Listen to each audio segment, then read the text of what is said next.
É uma nave? É só um pedaço de rocha voando pelo espaço? Tem gente morando lá dentro? O que que você pode nos esclarecer sobre isso? Apesar de eu falar de muita loucura, mas eu falo sempre com todo respeito aos fatos. Eu não faço afirmações que eu não posso provar, ou seja, que eu não posso. Então, nos próprios livros que eu escrevo, nas palestras que eu faço, eu digo, ó, eu não sei se isso aqui é verdade. Eu não sou adepto de colecionar certezas que eu não possa provar a mim mesmo. Então, eu não dou por sabido que eu ainda preciso descobrir. E a 3 Atlas é algo que nós, humanos, não podemos pretender dar por sabido. O que a gente ainda não sabe. A gente vai ter que descobrir. Só que nós, humanos, não temos mais a nossa capacidade lógica num grau de boa utilização, se é que um dia tivemos, né?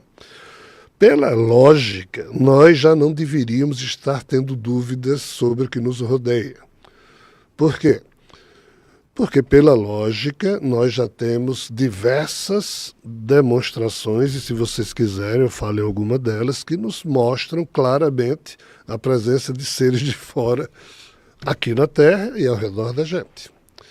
Então, assim, essa 3I Atlas é apenas o mais moderno, o mais interessante desse mês, porque só nesse ano já teve mais fofocas. E assim, não é de coisa que está vindo lá de fora do sistema solar, é de coisa que já está orbitando a Terra há muito tempo, há um bom tempo.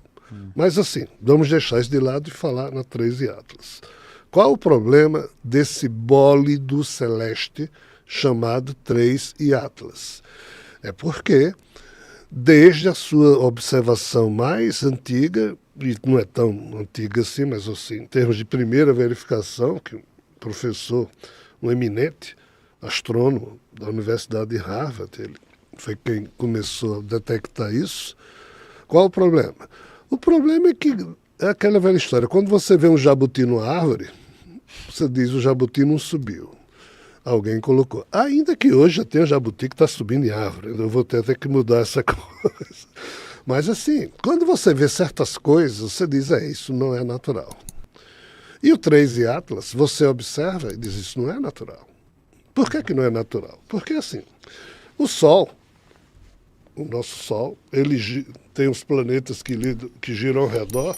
Os planetas todos lidam, ou orbitam, melhor dizendo, ao redor do Sol, como se fosse esse plano aqui. Todas as órbitas se dão num plano. Tá? Se você olhar o sistema solar de perfil, você vai ver o Sol aqui no meio. Mas todos os planetas você não vê direito porque eles estão todos nesse plano aqui. Você só vê se você olhar aqui de cima. Aqui de lado é meio confuso. Então, assim, nunca um objeto natural que venha entrar no sistema solar, ele vem de diversos lugares, nunca ele já vem na mesma Numa rota, na rota numa orientação. do nível da eclíptica. Isso não existe. Ou ele vem assim, ou vem assim, ou vem assim, ou vem assim, assim. Agora, no nível da eclíptica, que é o plano aonde os planetas giram ao redor do Sol, não vem, não existe coincidência. E esse veio. Então, é um jabuti numa árvore, ou seja, ele não subiu, alguém colocou. Ou seja, isso que está vindo não pode ser natural, não é uma coincidência. É perfeito demais. Tem que ser algo que propositadamente está voando nessas coordenadas para entrar no mesmo plano em que os planetas giram em torno do Sol. Então, na hora que você... Basta esse detalhe. Você olha para isso, faz as contas e diz, uau, conta não é coincidência. Se esse bólido está vindo desse jeito, é porque isso foi calculado para que ele entrasse desse jeito. Ah, é só isso? Só isso aí já seria um jabuti em cima da árvore. Mas não é só isso. Qual é o problema? O problema é que ele muda de direção, de velocidade. O problema é que ele ajusta a rota. O problema é que, se ele fosse um objeto natural, já era para, porque ele já se aproximou o suficiente do Sol, já era para ter criado o rabo de cometa, se fosse um cometa. Ah, mas não é um cometa, é um asteroide. Mas o asteroide não tem a velocidade nem a movimentação que ele faz. Então, assim, na hora em que você analisa todos os fatos, e o último é instigante e intrigante. Qual é o último? O último é, o Hubble tirou as fotos, a turma analisou lá atrás, e a análise de uma dessas análises só foi divulgada agora por esse mesmo cientista. E ele diz o quê? Cara, esse objeto tem luz própria. Ou seja, qualquer coisa que vai chegando perto do nosso sistema solar, nós ou detectamos pela radioastronomia, ou, visivelmente, quando a luz do Sol reflete nele, aí a gente vê. O Hubble tirou fotos dessa 3D Atlas e o cientista que analisou, são muitos no caso, dizem, putz, mas isso aqui não é reflexo do Sol, não, é luz própria. Ou seja, é maluquice, em cima de maluquice, no sentido de que todas as inferências, ou seja, informações retiradas das observações do 3D Atlas, apontam para confirmar que ele não é algo natural, é algo artificial. Para complicar tudo, o James Webb foi programado para, na semana passada, fazer a foto mais atual dele, e fez. E a NASA decidiu não liberar o resultado. Ou seja, foi exatamente isso. Né? A NASA censurou. Diante do mundo inteiro. É isso aí. Censurou a foto. Não vou mostrar. Deu um migué na cara Ou dura. seja, Censurou a foto. se a NASA fez isso só de sacanagem, é porque ela está querendo que todo mundo na Terra pense que isso é de fora. Porque se não fosse, seria mais simples dizer, olha, é um asteroide. Mostra aí. É um cometa. Se ela fez exatamente o contrário, que é censurar, a pergunta é por quê? Então, assim, nós estamos diante de algo muito complicado. Por quê? Porque essa coisa está vindo e daqui a 2 meses ela desaparece atrás do Sol em termos do que a gente pode ver, usando esse microfone aqui. Não sei se fica bem na câmera. E como sendo o Sol, é como se a Terra estivesse aqui e essa coisa está vindo aqui, ela vai entrar atrás do Sol e nós aqui na Terra, a partir de novembro, não vamos mais ver o 3D Atlas, só vê depois que ele passa aqui. Qual o problema aqui? O problema é que o que é que ele vai fazer lá na zona atrás do Sol que nós não vamos ver? Será que ele vai só passar aqui e ir embora ou ele vai usar a gravidade do Sol para frear e entrar e ficar girando o Sol junto com os planetas? Ou será que quando ele parar aqui, como ele tem uns bons 10 a 15 quilômetros, na verdade são 11, 12 quilômetros, lá dentro, se isso for uma nave mãe, tem 50 mil naves. Elas saem aqui e nós só vamos ver quando? Quando eles já estiverem aqui. Porque não dá tempo. Então, assim, é muita loucura. Mas o que é isso diferente de outros fatos já acontecidos? É igual. A imprensa está dando toda essa cobertura, por quê?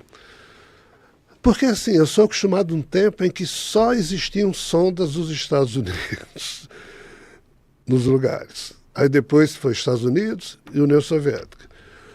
Mas hoje é Estados Unidos, Rússia, Paquistão, Índia, Japão, Agência Espacial Europeia, todo mundo tem sonda, então você não esconde mais a verdade, como os Estados Unidos na época fazia. Várias situações dessas, não exatamente igual a 3IA, mas outras tantas já aconteceram e acontecem. Essa está super famosa, por quê? Porque são mais de 100 de telescópios observando.